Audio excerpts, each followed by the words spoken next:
అప్పుల బాధలు వెంటాడుతున్నాయా? అయితే 6 JVR వారి జాతిరత్నాలు ధరించండి. హాయ్, వెల్కమ్ టు మనం టీవీ. నేను మీ మనోజ్. అమెరికాలో కార్గో విమానం కుప్పకూలిపోయింది. దాదాపుగా 30,000 గ్యాలన్ల జెట్ ఫ్యూయల్ ఏదైతే తీసుకెళ్తుందో అలాంటి ఫ్లైట్ టేక్ ఆఫ్ అయిన సెకండ్లలోనే నేలమట్టమైంది. సో దాంట్లో ఉన్న జెట్ ఫ్యూయల్ కారణంగా అగ్నికిలలు భారీ ఎత్తున ఎగిసిపడ్డాయి. ఒక రకంగా నెక్స్ట్ లెవెల్ ఒక ప్రమాదం అని చెప్పుకోవచ్చు. ఇప్పటిదాకా ప్రపంచవ్యాప్తంగా విమాన ప్రమాదాలు రోజు రోజుకి పెరిగిపోతున్నాయి. సేమ్ ఏదైతే ఈ ఏడాదిలో జరిగిన అహ్మదాబాద్ ఎయిర్ ఇండియా ఫ్లైట్ ఏదైతే ఉందో అది కూడా same scenario. So take off అయిన కొద్ది నిమిషాలకే ప్రయాణికులతో ఆ ఫ్లైట్ వెంటనే కుప్పకూలిపోవడం జరిగింది.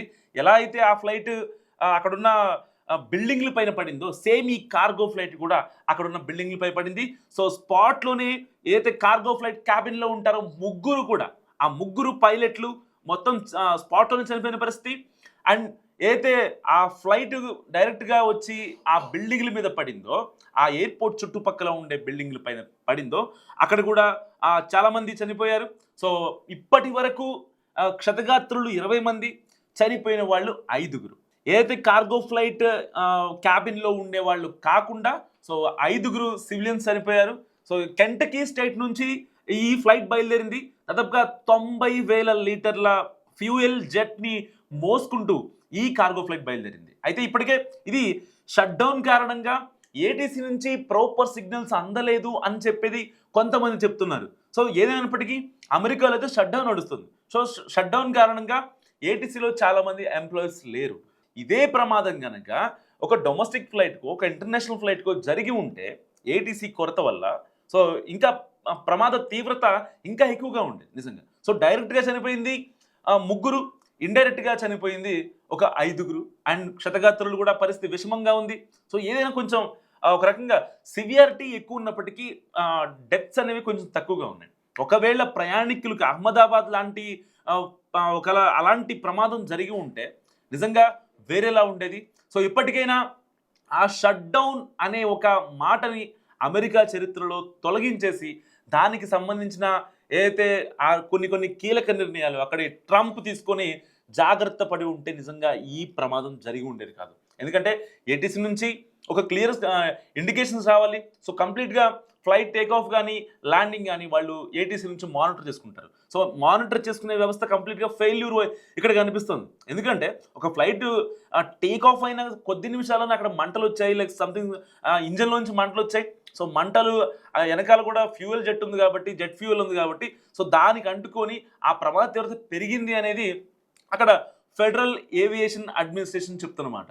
సో కానీ దీనికి సంబంధించి అక్కడ ఆ కార్గో ఫ్లైట్లో ఏదైతే జెట్ ఫ్యూయల్ తీసుకుని వెళ్తున్న కార్గో ఫ్లైట్లో ఇంజన్లో టెక్నికల్ ఇష్యూస్ ఉన్నాయి, దానివల్లనే మంటలు వచ్చాయి అన్నది అక్కడ దానికి సంబంధించిన బ్లాక్ బాక్స్ కావచ్చు, దాని డేటా కూడా ఇప్పటికే పరిశీలిస్తున్నారు ఫెడరల్ ఏవియేషన్ అడ్మినిస్ట్రేషన్ వాళ్ళు. సో మరి ఇలాంటి నేపథ్యంలో షట్ డౌన్ వల్లే ఇండైరెక్ట్గా షట్ డౌనే కారణమైంది అనేది అక్కడ డెమోక్రటిక్స్ ఎవరైతే ఉంటారో, సో ట్రంప్కి ఆపోజిట్లో ఎవరైతే ఉంటారో వాళ్ళు చెప్తున్నమాట. ఎందుకంటే ఇప్పటికే ట్రంప్ తీరు నిజంగా ట్రంపర్తనంగా ఉంది. సో కొన్ని విషయాల్లో ట్రంప్ ఏమాత్రం వెనకడుగు వేయట్లేదు. ఎట్టి పరిస్థితుల్లో తన పంతమే చెల్లాలని అనుకుంటున్నాడు. సో అందుకనే ఇప్పటికీ షట్ డౌన్ నడుస్తుందని చెప్తే కారణం ఒక రకంగా ట్రంప్ అని చెప్పాలి. సో ట్రంప్ తీసుకునే డెసిషన్స్ వల్లనే నిజంగా ఇది ఇండైరెక్ట్గా ఈ కార్గో ఫ్లైట్ కుప్పకూలడానికి ఒక రకంగా రీజన్. ఎందుకంటే ఒకవేళ అక్కడ అనుకున్నంత మంది ఉద్యోగులు ఉండి ఏటీసీలో సో ఫ్లైట్కి కావాల్సిన ఫిజికల్ ఫిట్నెస్ కావచ్చు, టెక్నికల్ సర్టిఫికేట్లు కావచ్చు, అవన్నీ ఇచ్చి ఉండి ఫ్లైట్ని పంపించగలిగితే ఇవాళ ఆ ఫ్లైట్ నిజంగా కుప్పకూలిపోయేది కాదు, ఇంతమంది చనిపోయేవాళ్ళు కాదు. సో ఏది ఏమైనప్పటికీ ట్రంప్ ఆ షట్ డౌన్ నిర్ణయం అనేది కొంచెం ఆ కీలక నిర్ణయం తీసుకుంటే చాలామంది జీవితాల్లో వెలుగులు నింపుతాయి. సో మరొక ప్రమాదం జరగకుండా, ఎందుకంటే ఒక పక్క ఎమర్జెన్సీ పరిస్థితులు నడుస్తున్నాయి.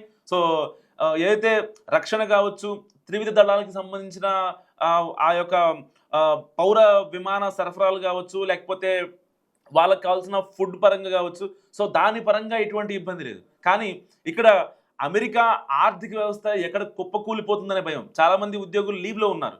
సో కొంతమంది సిక్ లీవ్కి వెళ్ళిపోయారు. సో ఇలాంటి నేపథ్యంలో ట్రంప్ ఒక కీలక నిర్ణయం తీసుకుంటేనే, ఎందుకంటే అక్కడ కాంగ్రెస్కి, అమెరికన్ కాంగ్రెస్కి, ఇటు ట్రంప్కి మధ్య ఆ యొక్క ఒప్పందం తొందరగా జరిగి షట్ డౌన్ కనుక వెళ్ళిపోతే ఇలాంటి పరిణామాలు, లేకపోతే వాళ్ళ జీడిపి తగ్గిపోవడం, లేకపోతే ఇన్ఫ్లేషన్ రావడం, సో ఇలాంటివి అన్నీ రాకముందే ఒక డెసిషన్ తీసుకుంటే బాగుంటుందని నేను అనుకుంటున్నాను. మీరేమనుకుంటారో మస్తు కామెంట్ చేయండి.